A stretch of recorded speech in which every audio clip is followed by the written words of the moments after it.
Hello and welcome to the wonderful world of economics. Yes friend, today we are going to discuss the banking sector. और उस banking sector में आज हम discuss करेंगे कि what are the recent changes यानी progressive changes after liberalisation यानी after 1991 कि रीसेंट टाइम में ये बैंकिंग सेक्टर में क्या बदलाव आया है. That we are going to learn in a very easy and simple way. As you know that simplicity is our main motto. Now ये जो बैंकिंग सेक्टर है that we are going to see कि they are now become backbone of our economy. क्योंकि banking sector जो है ये financial sector को बहुत सपोर्ट करते हैं. जो भी हमारी इकोनॉमिक और फाइनेंशियल रिक्वायरमेंट होती हैं उनको सेटिस्फाई करने का काम जो रहता है वो बैंकिंग सेक्टर का होता है. और स्पेशली आफ्टर द लिबरलाइजेशन हमने देखा है कि there is too much transformation of banking services. वो जो बैंकिंग सर्विसेज हैं आजकल इतनी इम्प्रूव हो गई हैं, इतनी इनोवेटिव हो गई हैं कि कस्टमर्स को उनके सेटिस्फैक्शन के हिसाब से सर्विसेज मिल रही हैं. Because nowadays our life is too busy, too scheduled and too much burden is there. And in spite of too much pressure and stress, these banking services will provide all the services at our home and at our offices. तो आजकल banking जो है उसमें काफ़ी changes आ गए हैं, उसमें काफ़ी बदलाव आ गए हैं और वही हम आज पढ़ने वाले हैं कि क्या है रीसेंट चेंजेस. अच्छा, जब हम बैंकिंग सेक्टर्स की बात करते हैं तो इस बैंकिंग सेक्टर्स में commercial banks play a very important role. They will try to mobilise the funds from the common people to the productive resources. वो हमारे फंड्स को कलेक्ट करते हैं, डिपॉजिट्स को कलेक्ट करते हैं और वही डिपॉजिट्स को डाइवर्ट करते हैं टू द प्रोडक्टिव फर्म्स की तरफ. तो इस तरह से कमर्शियल बैंक जो हैं वो फाइनेंशियल रिक्वायरमेंट को सेटिस्फाई करने का पूरा रिस्पॉन्सिबिलिटी जो है वो बहुत अच्छी तरह से सेटिस्फाइड करते हैं. अब हमारा मेन क्वेश्चन क्या है कि what are the recent trend in our Indian banking industry. Indian banking industries में स्पेशली आफ्टर लिबरलाइजेशन यानी आफ्टर द 1991 का policy what are the reforms have taken in this banking industry, उसी को हम discuss कर रहे हैं. तो वो जो रीसेंट ट्रेंड हमने देखा है वो वन बाय वन हम डिस्कस करेंगे. पहला ब्रांच का एक्सपांशन. बैंकिंग सेक्टर का सबसे बड़ा जो बदलाव आया कि ब्रांच को एक्सपांड करना और ब्रांचेस को ईच एंड एवरी एरिया में प्रोवाइड करना, ये काम बैंकिंग सेक्टर ने वेरी वेल परफॉर्म किया है. यानी each and every backward areas, remote interior areas, वहाँ पे भी बैंक्स ने अपनी ब्रांचेस को प्रोवाइड किया है so that these rural areas they will be also given these financial assist, उनको भी फाइनेंशियल सपोर्ट मिले. या इवन द एग्रीकल्चर एरियाज उनको हम प्रमोट कर सकें. जो माइक्रो बिजनेसेस हैं, माइक्रो इंडस्ट्रीज़ हैं, स्मॉल स्केल इंडस्ट्रीज़ हैं या स्मॉल फार्मर्स हैं, मार्जिनल फार्मर्स हैं, उनको भी सपोर्ट मिले. तो इस तरह से पहला टास्क जो कंप्लीट किया है बैंकिंग सेक्टर ने दैट इज़ ब्रांच एक्सपांशन.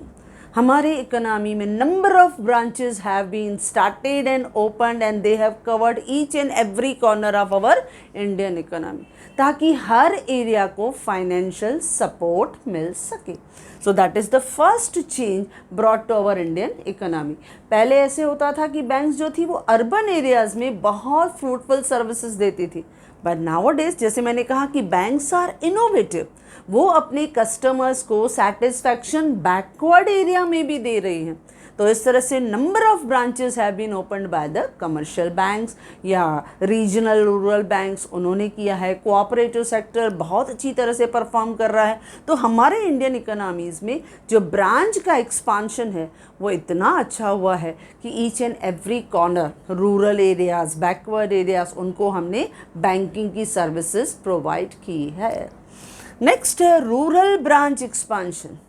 हमने ब्रांच का तो एक्सपांशन किया लेकिन जैसे हमने अभी भी डिस्कस किया कि रूरल एरियाज़ की रिक्वायरमेंट को हमने सेटिस्फाई किया है. जैसे हमने कहा कि माइक्रो इंडस्ट्रीज़ हैं, स्मॉल स्केल इंडस्ट्रीज़ हैं, उनकी रिक्वायरमेंट को सेटिस्फाई करना, उन्हें फाइनेंशियल सपोर्ट करना, या स्मॉल फार्मर्स हैं, मार्जिनल फार्मर्स हैं, उन्हें प्रोडक्टिव लोन्स देना, उन्हें क्रेडिट फैसिलिटीज़ देना, ताकि वो भी बैकवर्ड जो एक्टिविटीज़ हैं उनको भी सपोर्ट मिले। और उन्हें अगर फाइनेंशियल सपोर्ट मिलेगी, बैकवर्ड एरिया जो है वो अगर इम्प्रूव होगी, तो overall there will be growth in the economy. तो जो मोबिलाइजेशन ऑफ फंड्स है, not only in the urban areas, but this mobilization of funds have been increased in the rural areas through the support of rural branch expansion. हमने rural areas में भी इतनी branches open कर दी हैं कि आजकल हर कोई जो है वो उनके साथ कनेक्टेड है। And you are very much aware about that कि आजकल जितने भी हम बैंक्स में अकाउंट खोलते हैं उनको नंबर 1 आधार कार्ड से कनेक्ट कर देते हैं, पैन कार्ड से कनेक्ट कर देते हैं। तो इतनी असेस, इतनी फैसिलिटीज़ हमको मिलती है, इतना इजी आपको इन्फॉर्मेशन मिलता है।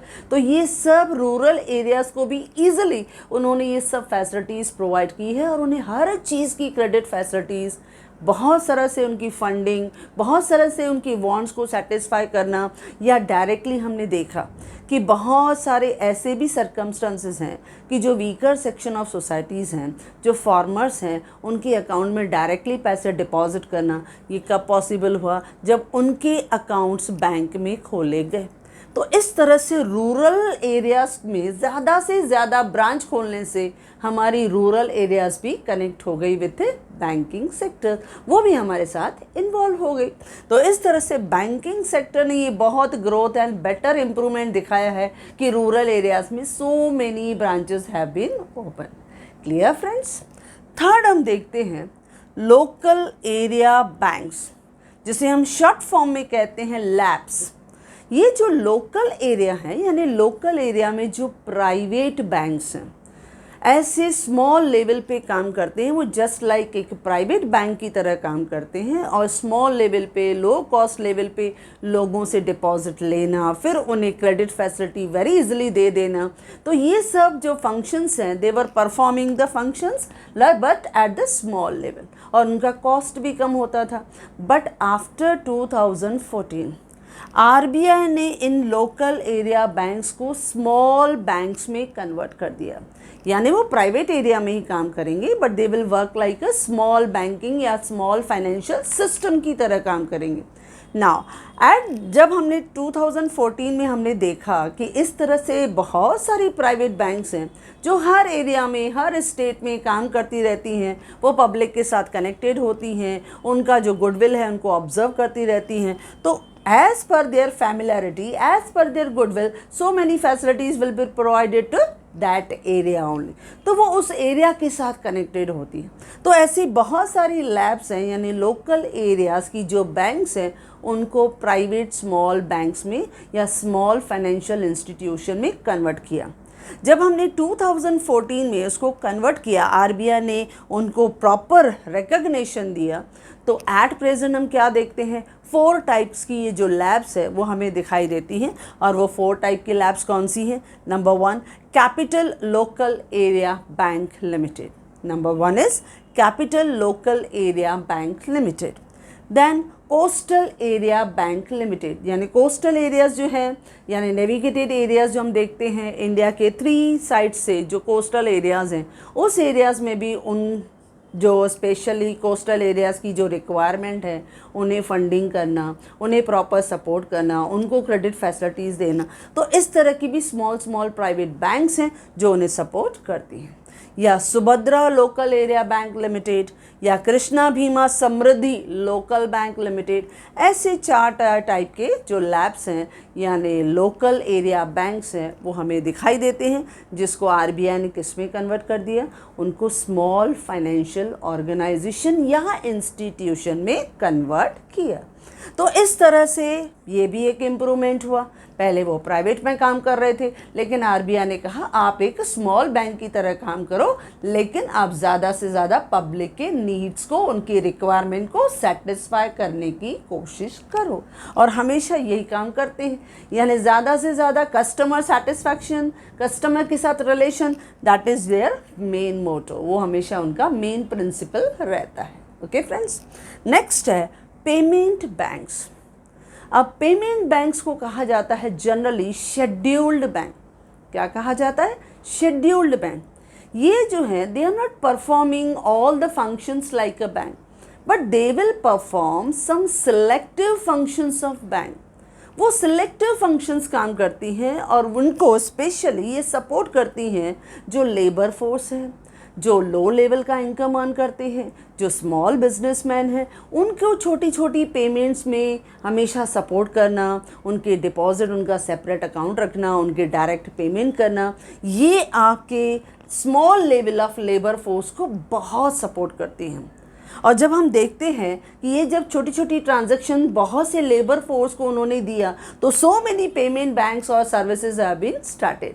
और इसका फैमिलियरिटी यू नो इट, जैसे एयरटेल है, बहुत सारे ट्रांजैक्शन को हम लोग डायरेक्टली पे कर सकते हैं, बहुत सारी एड्स भी आप देखते हो, या पेटीएम है आप जानते हो, फ़ोन पे हम पे करते हैं, गूगल पे पे करते हैं, जियो पेमेंट पे भी करते हैं, या फिनो पेमेंट सिस्टम है, या आदित्य बिरला आइडिया पेमेंट है। तो ऐसे शेड्यूल्ड पेमेंट का सिस्टम है जिसमें हम क्या करते हैं, ये हमारे बहुत सारे स्मॉल लेवल के ट्रांजैक्शन को स्मूथली कंडक्ट करने में हेल्प करते हैं।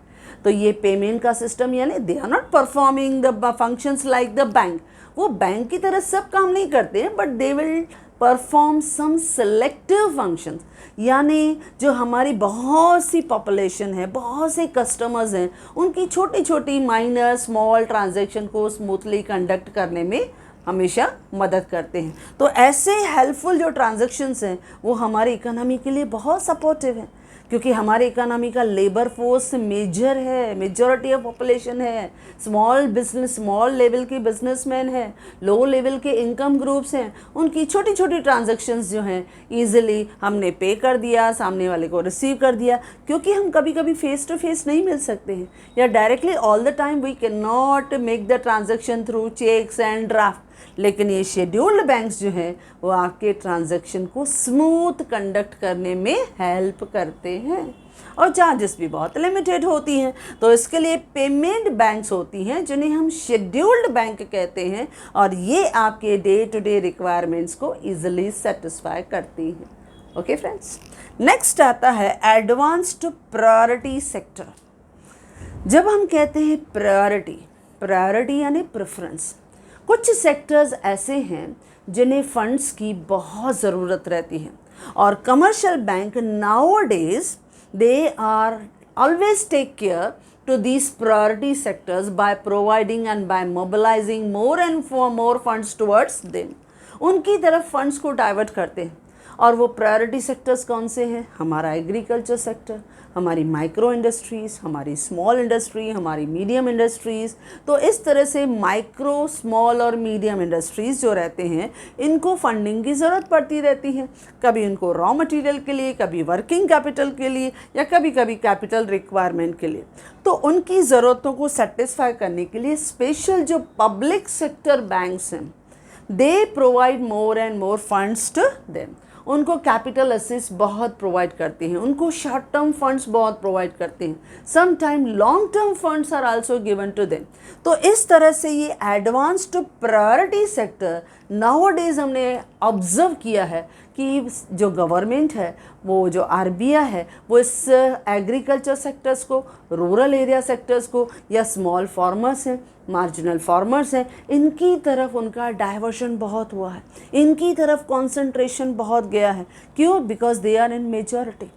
वो हमारे पोटेंशियल कस्टमर्स हैं, वो हमारे पोटेंशियल क्लाइंट्स हैं। तो उनको सपोर्ट करने के लिए प्रायोरिटी सेक्टर्स को एडवांस, उनको लोन्स, बहुत से इस तरह से छोटे छोटे जो उनकी फाइनेंशियल रिक्वायरमेंट्स हैं, उनके नीड्स को सेटिस्फाई किया जाता है, ताकि when they will grow indirectly banking sector will also grow, they will also get the more and more profit. तो इस तरह से हमारे जो बैंकिंग सेक्टर हैं वो प्रायोरिटी सेक्टर को बहुत फोकस करने लगे हैं, यानी उनका सिग्निफिकेंस, उनका importance just now they have recognise, they have realise, and they will try to support these backward and rural area sector. यानी प्रायोरिटी सेक्टर को भी उन्होंने इम्पोर्टेंस देना शुरू कर दिया है।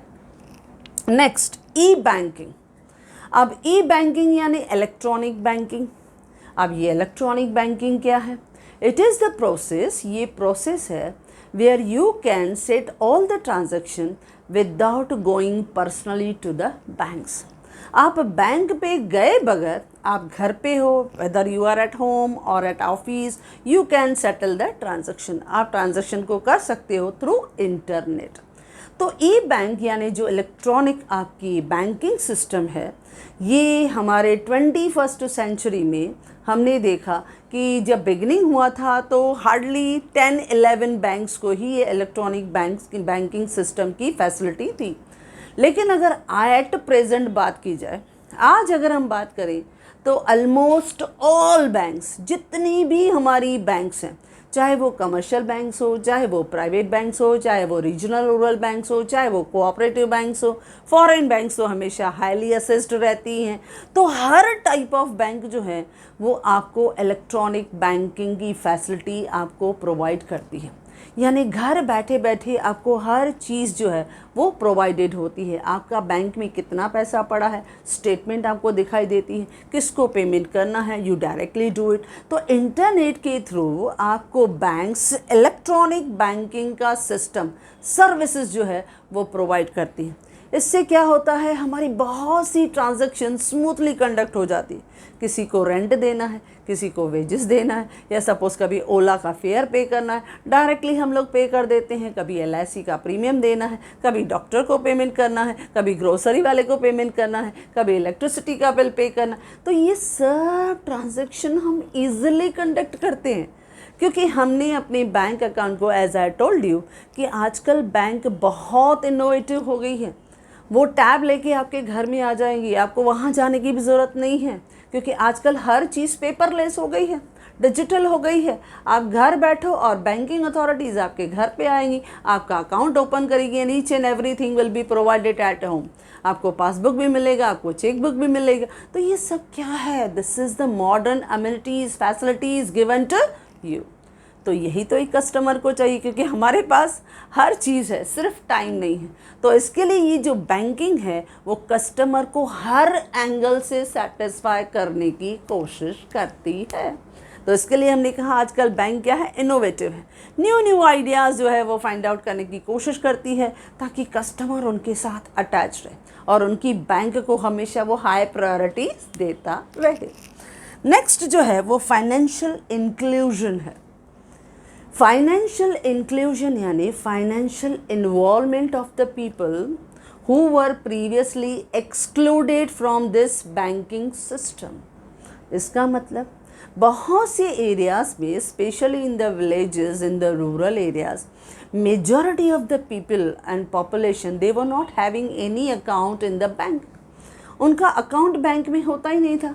इसके लिए मेजॉरिटी जो ट्रांजैक्शन वो करती थी that is cash transaction, specially in the Indian economy की मैं बात कर रही हूँ।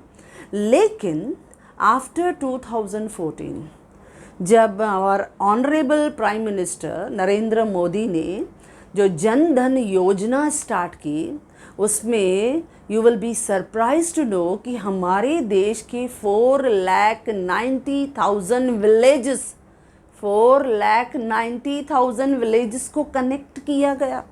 यानी ज़ीरो बैलेंस से सबका अकाउंट खोला गया क्योंकि शुरुआत इस तरह से उन्होंने की। It was a very big change कि जिनको पता नहीं था कि बैंक में अकाउंट हम खोल सकते हैं, क्योंकि पहले बेसिक रिक्वायरमेंट हुआ करती थी कि 500 रखवा के हम मिनिमम बैलेंस से खोल सकते हैं, कभी 1000 से खोल सकते हैं। लेकिन बेचारे ये पुअर पीपल, फार्मर्स, उनके पास इतने पैसे ही नहीं है कि बैंक में अकाउंट खोलें, या वो सोचते थे हमारे पास इतना पैसा ही नहीं है तो हम बैंक अकाउंट खोल के करेंगे क्या।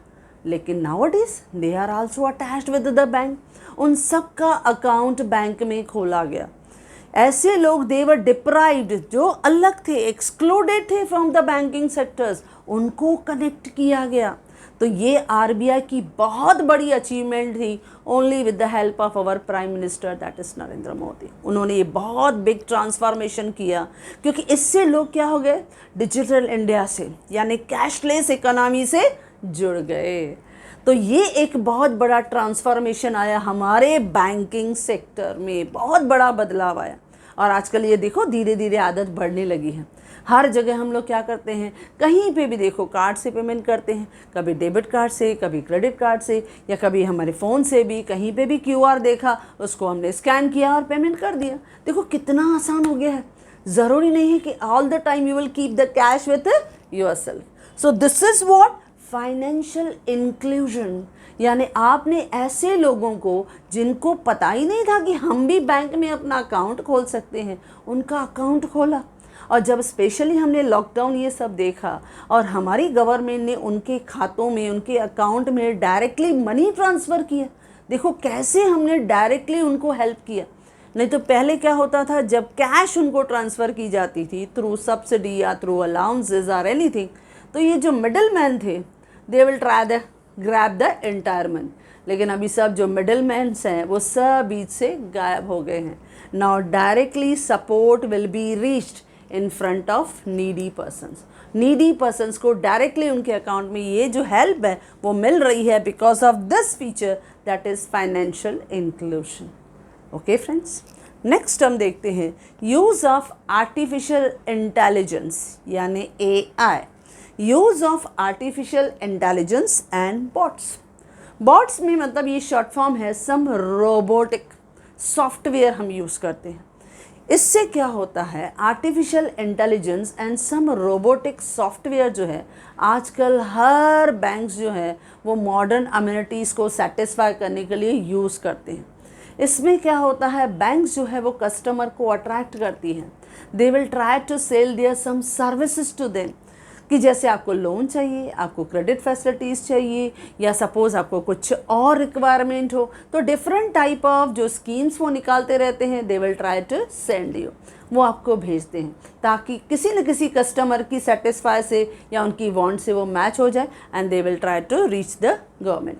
वो उस बैंक तक पहुंचेगा और उसको वो फैसिलिटी मिलेगी, क्योंकि हर कस्टमर की रिक्वायरमेंट अलग अलग होती है और उसी के हिसाब से they will try to sell you. जैसे पर्सनल लोन है उसके बारे में वो इन्फॉर्मेशन देते रहते हैं, या सपोज़ कोई क्रेडिट कार्ड की उन्होंने स्कीम निकाली उसके बारे में इन्फॉर्मेशन देते रहेंगे। तो जो जो न्यू स्कीम वो निकालते हैं तो ऐसे उनके पास आर्टिफिशियल इंटेलिजेंस डेटा रहती है या सम रोबोटिक सॉफ्टवेयर्स रहते हैं, उसके थ्रू आपको हेल्प करते रहते हैं और उसके थ्रू न्यू जैसा कोई नया स्कीम आएगा बैंक के पास वो आपके पास पहुंचा देंगे कि देखो अगर ऐसा स्कीम है, अगर आप इन्वेस्ट करते हो तो इंटरेस्ट आपको ज़्यादा मिलेगा। ऐसे करके सम आपको प्रोजेक्ट्स की तरफ अट्रैक्ट करने की, यानी अपनी सर्विसेज आपको सेल करने की कोशिश करते हैं, क्योंकि वो भी तो एज अ एजेंट आपका काम करते हैं।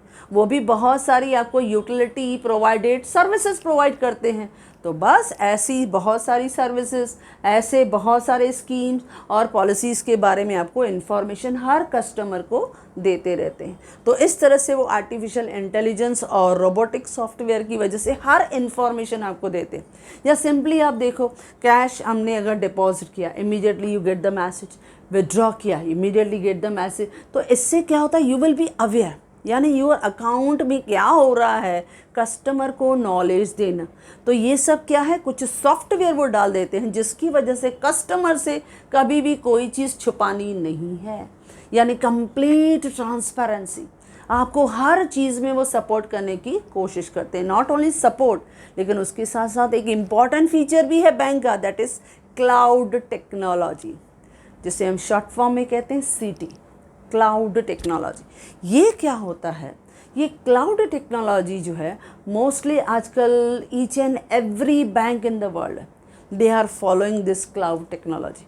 इसमें क्या होता है, सम सिक्योरिटी सिस्टम, आपकी जो डेटा है उसको सिक्योर किया जाता है, यानी आपका डेटा को कॉन्फिडेंशियल रखा जाता है, यानी आपके डेटा को किसी के साथ में डिस्क्लोज नहीं किया जाता है।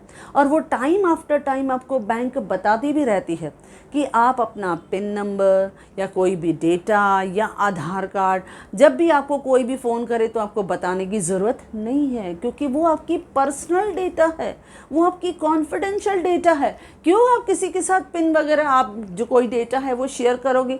तो ये सब क्या है, क्लाउड टेक्नोलॉजी। हमेशा बैंक आपको हर बात की, जैसे हमने कहा आपको मैसेज आता रहता है, आपको इन्फॉर्म किया जाता है। तो ये सब क्लाउड टेक्नोलॉजी की वजह से आजकल बैंक ने ये सब फैसिलिटी लेके रखी है, क्योंकि कस्टमर उनके लिए मेन प्रायोरिटी है।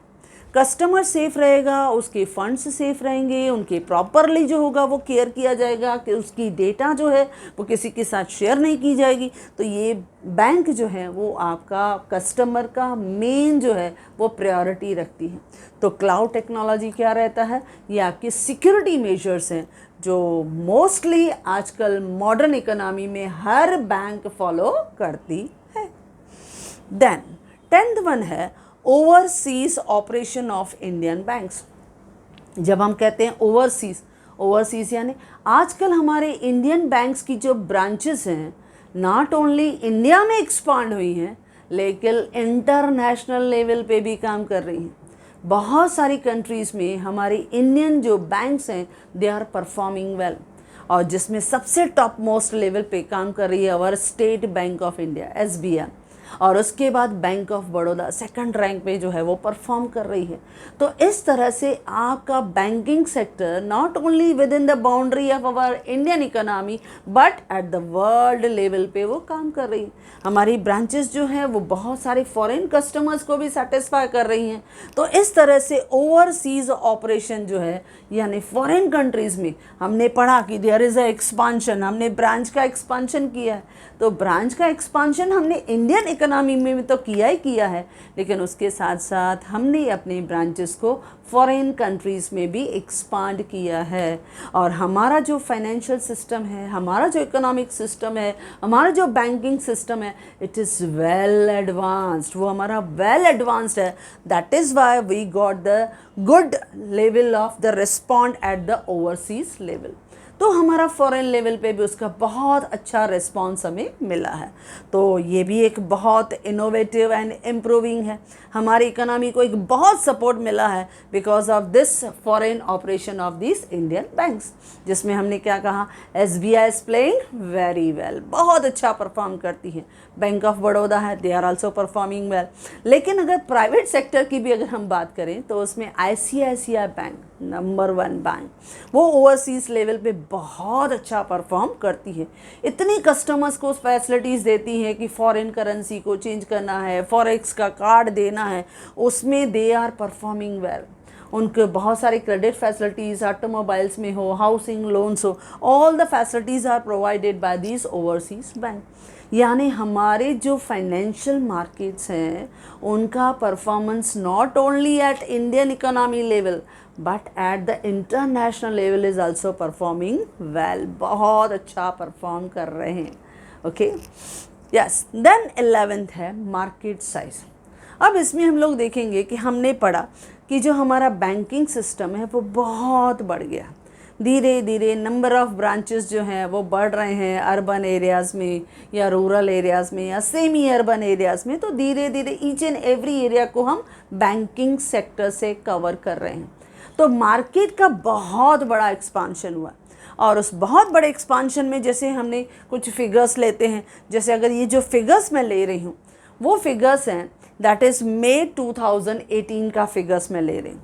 तो as per the May 2018 figures ये हैं कि जो पब्लिक सेक्टर बैंक्स हैं टोटल 27, प्राइवेट सेक्टर बैंक्स जो हैं वो टोटल 22, फॉरेन बैंक्स जो हैं वो 44, रूरल रीजनल बैंक्स जिसे हम शॉर्ट फॉर्म में कहते हैं RRB, rural regional banks RRB, that is 56 banks.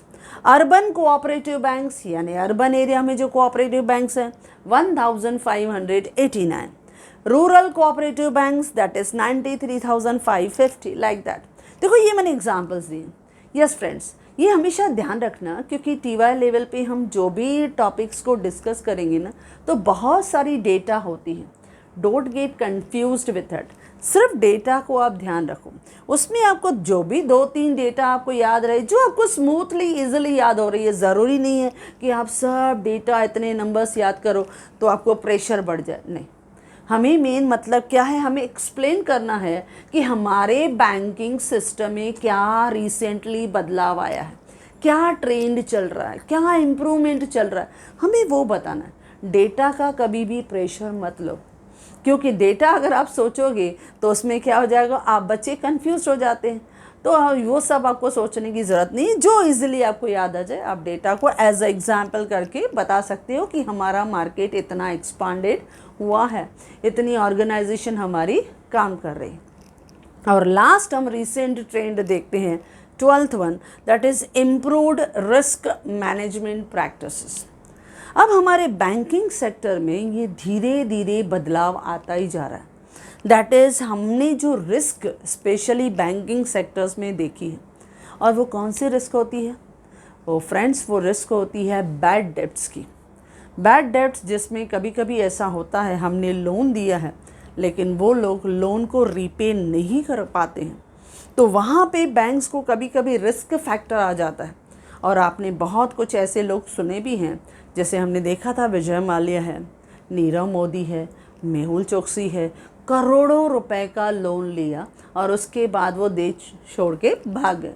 तो ऐसे कभी कभी रिस्क आ जाती है, लेकिन अभी बैंकिंग सेक्टर में भी चेंज किया गया है, अभी बैंकिंग सेक्टर में भी बदलाव किया गया है। नाउअडेज जो आरबीआई है उन्होंने इतना चेंज किया है कि कैसे रिस्क को मैनेज करना है। जब हम लोग मैनेज करते हैं तो what they will try to see, they will try to manage the capital adequacy ratio.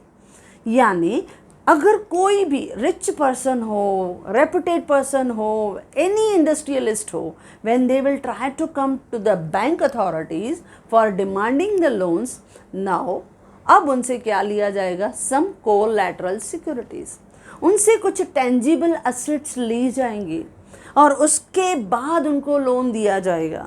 तो ये सब बदलाव जो है वो धीरे धीरे हमारी गवर्नमेंट कर रही है, यानी गवर्नमेंट दे आर सपोर्टिंग, वो उन बैंकिंग सेक्टर्स को सपोर्ट कर रही है। क्योंकि बैंकिंग का लॉस यानी पब्लिक का लॉस, तो क्यों पब्लिक का लॉस हो, क्यों हमारा फेथ जो है वो हमारी इकोनॉमी में कम हो, तो ये लॉस ऑफ फेथ नहीं होना चाहिए। इसके लिए अभी ये कॉमन ट्रेंड्स हैं जो हमने रिसेंटली देखा है कि कैसे हमने उनके ऊपर पकड़ बनाए रखी है और जितने भी रिस्क है उसको हमने मैनेज किया हुआ है। नॉट ओनली दैट, बट उसके लिए स्पेशल जो है वो हाई कोर्ट के थ्रू उनको सपोर्ट भी की जाती है to recover the bad loans. अगर बैड लोन्स उनको नहीं मिल रहे हैं तो उसकी तरफ से गवर्नमेंट को भी उनको सपोर्ट मिलती है ताकि उनका जो रिस्क है वो लोवेस्ट लेवल पे हो। क्योंकि बैंकिंग यानी फाइनेंशियल मैटर्स, और फाइनेंशियल मैटर्स में कुछ भी होता है तो आजकल इकोनॉमी क्या है? Globalised economy, each and every economy is connected. एक इकोनॉमी में कुछ भी फाइनेंशियल क्राइसिस आता है तो सेकेंड इकोनॉमी में अफेक्ट होता है, तो ये इकोनॉमिक क्राइसिस नहीं होना चाहिए और ये रिसेंट बदलाव हमारी इकोनॉमी कर रही है। इसके लिए हमने कहा इम्प्रूव्ड रिस्क मैनेजमेंट प्रैक्टिसेस।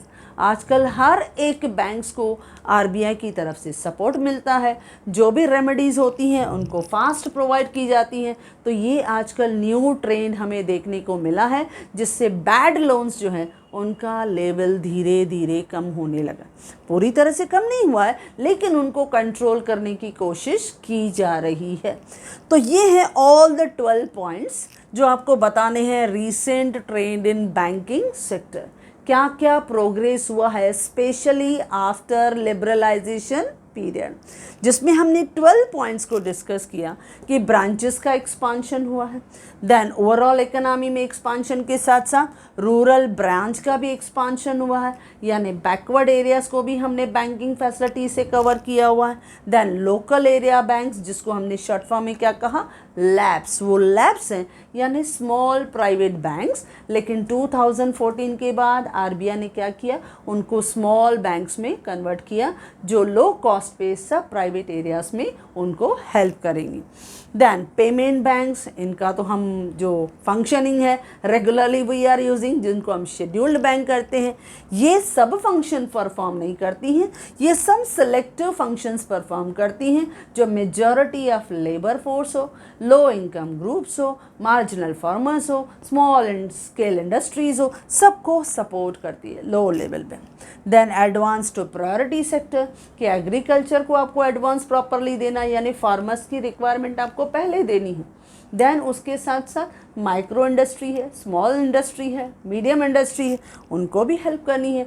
तो पब्लिक सेक्टर आज इनके लिए सेपरेट प्लानिंग करती है कि कैसे उनकी मदद की जाए। भाई कभी फ्लड आया, कभी साइक्लोन आया, कभी जो है वो ड्राउट आया, अगर उनसे अफेक्टेड हैं तो कैसे उनको सपोर्ट करनी है। तो ईच एंड एवरी सिचुएशन में हम उनकी तरफ जो है वो अलग अलग प्रोग्राम्स के थ्रू सपोर्ट करने की कोशिश करते हैं। देन ई बैंकिंग, इलेक्ट्रॉनिक बैंकिंग, आजकल तो हर बैंक जो है वो इस तरह की मॉडर्न अमेनिटीज़ जो है वो हमें प्रोवाइड करती हैं। फाइनेंशियल इंक्लूजन, जैसे मैंने आपको बताया कि हमारे प्राइम मिनिस्टर ने जन धन योजना के थ्रू हर एक लोगों का ज़ीरो बैलेंस से अकाउंट खोलने की परमिशन थी, जो इससे पहले अवेलेबल नहीं थी। तो majority of the people, lakhs and crores of the people, they were connected with the bank, उनको बैंक से कनेक्ट किया गया, उनका बैंक अकाउंट ओपन हुआ और उसके बाद जैसे जैसे ज़रूरत होती है हम उनके डायरेक्ट खातों में, उनके अकाउंट में फाइनेंशियल सपोर्ट को प्रोवाइड करते हैं। Then use of artificial intelligence and bots, इसमें जो बैंकिंग सेक्टर है वो अपनी सर्विसेज को ज़्यादा से ज़्यादा कस्टमर्स को सेल करने की कोशिश करती है। अलग अलग स्कीम्स, अलग अलग न्यू फैसिलिटीज़, अमेनिटीज़ जो भी वो प्रोवाइड करती है वो कस्टमर को पूरा नॉलेज उनको देती है, और जिस कस्टमर को उसकी ज़रूरत रहती है वो डायरेक्टली पहुंच जाता है उस बैंकिंग के पास, so that they will also get the benefit of that facility. Cloud technology, जिसके थ्रू वो हमेशा हमारी डेटा को सिक्योर रखते हैं, कॉन्फिडेंशियल रखते हैं, ताकि हमारी डेटा कहीं लीक नहीं हो। और उसके अलावा हमारी बैंकिंग जो है वो इंटरनेशनल लेवल पे भी दे आर परफॉर्मिंग वेल। और मार्केट की साइज़ तो ओवरऑल बढ़ गई है, लेकिन आपको सब डेटा लर्न करने की ज़रूरत नहीं है और रिस्क को मिनिमाइज़ करने की कोशिश की गई है। तो यस फ्रेंड, जैसे जैसे हमने एक्सप्लेन किया उसी तरह से ये क्वेश्चन जो हमने एक्सप्लेन किया वैसे ही मैंने अपने नोट्स में भी हैंड रिटन नोट्स जो हैं वो मैंने आपको प्रोवाइड किए हैं। और अगर आप चाहो तो आप ऐसे ही नोट्स जो हैं, जैसे हमने लेक्चर को समझा इन द सेम मैनर, आप अपने पास वो नोट्स भी देख सकते हो। जो लिंक है वो भी मैंने आपको ज़रूर इस वीडियो के साथ शेयर करूँगी। तो yes friends, if you like this video, do share, and if you want my hand written notes, the link is given in the description box. Thank you.